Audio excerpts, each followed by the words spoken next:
paciência tem limite.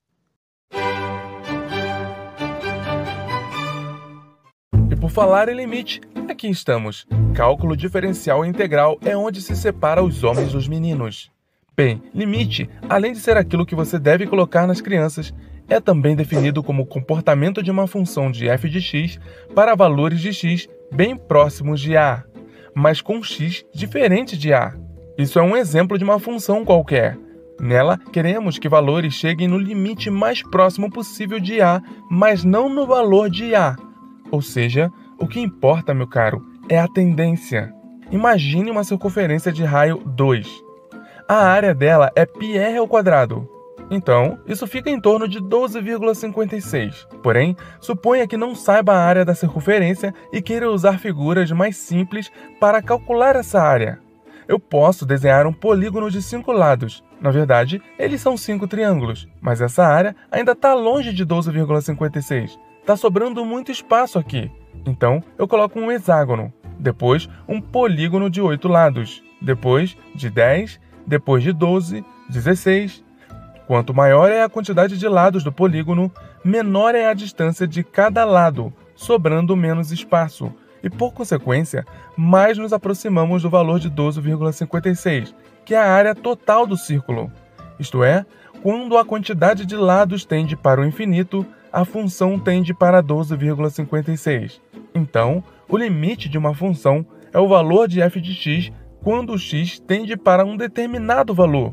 Neste caso, x está tendendo para infinitos números de lados, ou para tamanho zero, e a função tende para 12,56. Observe que eu não preciso saber o valor do número exato de lados para saber que ele tende para 12,56. Uma coisa importante é que limites só existem se seus limites laterais forem iguais, ou seja, a tendência de x tem que ser a mesma por aqui e por aqui. É por isso que o limite da tangente de π/2 não existe.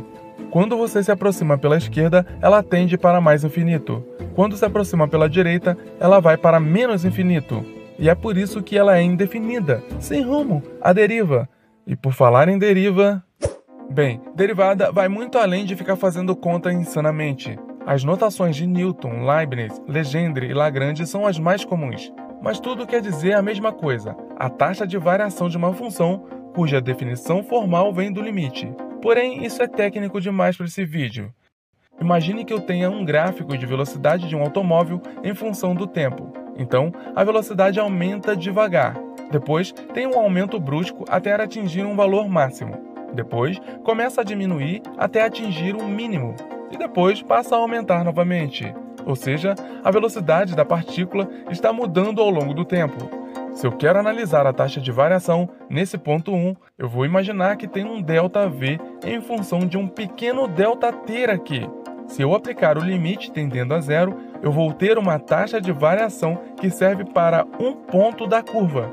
Esse é o ponto da reta tangente que toca a curva. Se eu usar a mesma ideia no ponto 2, observe que eu tenho uma maior variação da velocidade em relação a ΔT quando comparada ao ponto 1. Isso é verificado pela reta tangente nesse ponto. Em outras palavras, esse trecho, a velocidade aumenta mais rápido do que nesse trecho. Ou seja, o carro acelera mais no trecho 2 do que no trecho 1. É isso que uma derivada faz. Ela nos dá a taxa de variação em qualquer ponto que quisermos. Então o veículo acelera.